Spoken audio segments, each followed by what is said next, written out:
ایک شخص رسول اللہ صلی اللہ علیہ وسلم کی خدمت میں حاضر ہوا، کہنے لگا یا رسول اللہ مل ایمان، مجھے کیسے پتہ چلے گا میرا ایمان ہے بھی یا نہیں، ایمان کی کیفیت میری کس سطح کی ہے؟ اس لیے کہ یہ ایمان ایک سطح پہ تو رہتا کوئی نہیں، بڑھتا بھی ہے، گھٹتا بھی ہے، بڑھتا بھی ہے، گھٹتا بھی ہے۔ بڑھتا اتنا ہے کہ رسول اللہ صلی اللہ علیہ وسلم نے بتایا اکیلے صدیق کا ایمان ترازو کے ایک پلڑے میں رکھ دیا جائے اور دوسرے پلڑے میں ساری امت کا ایمان رکھ دیا جائے تو ایمان صدیق کا سب پر بھاری ہو جائے گا۔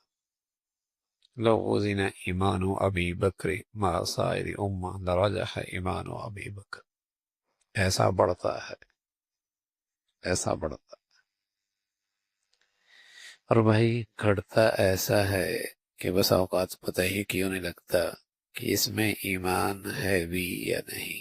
دونوں کی زندگیاں جن کی اندر کفر کا اندھیرا ہے اور جس میں یہ ایمان کا ہلکا سا نور ہے، دونوں کے ظاہری زندگی میں کہیں کسی طرح بھی فرق نظر نہیں آتا، اتنا بھی گھٹتا ہے، فرق ہی مٹ جاتا ہے۔ اور یہ بڑھتا ہے تو اس شان کا بڑھتا ہے، اس شان کا بڑھتا ہے، بڑھتے ہی چلا جاتا ہے، بڑھتے ہی چلا جاتا ہے۔ ایک ہے ایمان کی کیفیت، ایمان کا نور، وہ بڑھتا بھی ہے، گھٹتا بھی ہے، بڑھتا بھی ہے، گھٹتا بھی ہے۔ دیکھو نا، وہی تو ایمان ہے کہ اللہ کے حکم پورا کیے بغیر چین نہیں آتا، اور اتنی سطح کمزور ہوئے کہ اللہ کے حکم کی طرف قدم اٹھتے ہی نہیں، اللہ کے حکم کے بغیر چین نہیں آتا۔ اور وہ بھی ہے کہ اللہ کے حکم کے لیے قدم اٹھتے ہی نہیں۔ اب ایک شخص کو پتا ہے کہ یہاں سامنے الماری میں سیب ہے، اور یہ بھی پتا ہے اس میں توانائی ہے، اور یہ بھی پتا ہے اس کا ذائقہ بھی اچھا ہے، اس میں قوت بھی ہے، لیکن ہمت ہی کوئی نہیں، طاقت ہی کوئی نہیں کھڑے ہو کے اسے اٹھا لے۔ پتا ہے اسے، لیکن کھڑے ہو کے اسے اٹھا لے، قوت ہی کوئی نہیں۔ پتہ ہے نماز ہے، پتہ ہے زکوٰۃ ہے، پتہ ہے غیبت حرام ہے، پتہ ہے جھوٹ حرام ہے، لیکن وہ ایمانی طاقت ہی کوئی نہیں کہ اللہ کے حکموں پہ یاس ہے۔ پتہ ہے اسے، وہ قوت کوئی نہیں، وہ طاقت کوئی نہیں۔ تو ایک شخص آیا، کہنے لگا یا رسول اللہ مل ایمان، مجھے کیسے پتہ چلے گا کہ میری ایمان کی سطح ہے بھی یا نہیں، کس کیفیت کے ساتھ میری ایمانی زندگی ہے؟ تو پیارے رسول صلی اللہ علیہ وسلم نے فرمایا اذا سرتک حسنتک وساءتک سیئتک فانت مومن۔ جب تجھے نیکی کی زندگی خوش کر دے اور تجھے تیرا گناہ اور گناہ کی زندگی پریشان اور بے چین کر دے، سمجھ لے تیرے پاس ایمان کا نور موجود ہے۔ نیکی کی زندگی، نیکی تجھے خوش کر،